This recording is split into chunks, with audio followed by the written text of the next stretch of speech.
Oxy head coach. Recording in progress. Ben. Go ahead, Josh. All right, thanks, Greg. I guess good morning. Thank you for staying up. Can you tell us about the rain delay and everything that sort of went into this, and then a little bit about the comeback for you guys too?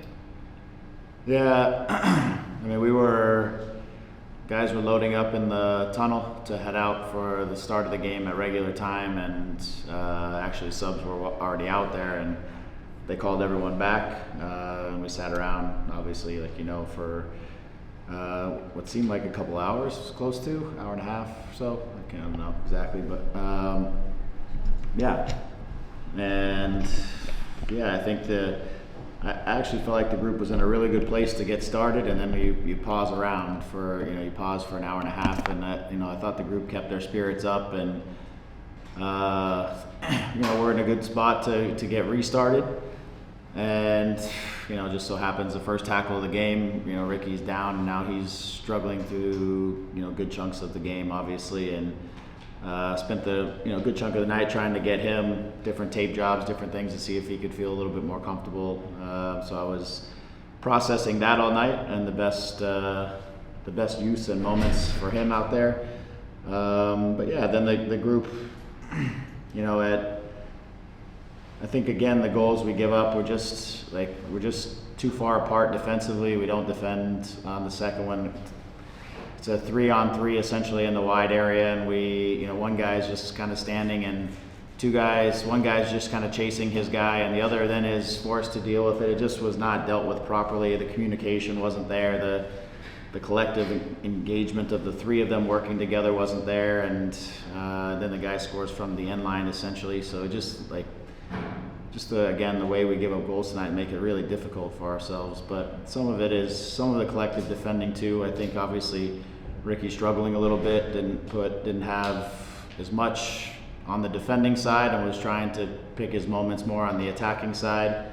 So I think as a group we were trying to carry a little bit of him on the defending side, which and also the group just generally being 3 games in a week and still hot and humid in a delay. I just feel like we weren't as connected and active defensively as we had been in the last game, even though we gave up 3 goals. I thought we defended collectively better the other night. So nevertheless, the group stayed in it. At 3-1, we put Johnny in, had Mark sit a little bit lower, used the 2 pivots a little bit differently. I just tried to get Johnny running hard through the line and the 2 forwards and creating some separation and put some balls in front of the goal. And we had an incredible number of chances down the stretch. I mean, we had 2 or 3 chances, really good chances before we even scored the goal that got us to 3-2, and then we had some more good looks after it. So I thought all the guys who came on did excellent. That's got to give a lot of credit to the subs who came on. I thought all of them brought energy and brought value to the group, and they helped us get a point out of this when it wasn't looking great for chunks there. Is there concern with keeping Ricky out there that you're going to injure him possibly further for the next games? And what were your conversations with him? It seemed like he didn't want to come out regardless of sort of how he was feeling. No, I mean I was watching closely again. We tried to I think they retaped him at half just to try to see if they could do something to get him more comfortable. We weren't really worried about further injury. It was more just how comfortable he was or wasn't on the field, trying to move around and play. As the second half started, I thought he was struggling a little bit. I had a plan in my mind. I was going to bring on 2 forwards and see if he could slip the forwards in, try to give him 10 minutes or so with the 2 forwards to see if he couldn't slip those guys in or get one of them in behind to get a goal. But I wasn't going to try to push it the long haul. I was just trying to see if he could do some of his, a lot of his magic is off of the speed at which he dribbles, and he didn't have that tonight. So it was going to be off of his vision to pass, slipping somebody in, things like that. And so, we were in conversations. I was looking at him. He was giving me eyes back in terms of where we're at, but I was also just trying to calculate just some of the running and some of the things that maybe we needed at times in that game as well. Was there ever, or did you get any indication that second half they had a VAR check on a penalty, but it looked like maybe the call or the penalty possibly came before the play that they actually reviewed. I don't know if they explained that to you, but we were lost on our side. So was I. I don't know. I don't know what happened on the VAR. I assume they were looking at a handball situation. That's what they tweeted out. Yeah, and I don't know how it ended up in a drop ball, not our corner kick. Like I'm totally confused on how that whole thing played out, really from start to finish when he went over to look at the VAR. So I haven't seen it yet, so I don't have an opinion even on the call or not a call. But after that, I was still confused as to why it ended up a drop ball in that particular spot versus us getting a corner kick. If the game didn't stop, why did he restart the game in that way? Like I was totally confused. But again, like I said, I couldn't really tell. I don't even know what handball is anymore anyways, so I feel like you just have to be on the right side of the referee's decision, and I honestly don't think anyone knows what handball is. It's just a matter of whether the referee decides to call it or not. I honestly no idea. That's the rule. It's totally lost me over the years, last year or two. So I don't even know. I don't know what to say. And quickly, is that the latest you've ever started a game? Probably. We had one some years back in Dallas that actually started, and then we had like a 3-hour delay, and we didn't re-kick off the game until it was close, probably 11:48 or something like that, because it was like, oh, we have to start this thing before midnight or it's not going to happen, and they managed to get it in. So it was, in terms of actual starting, yes.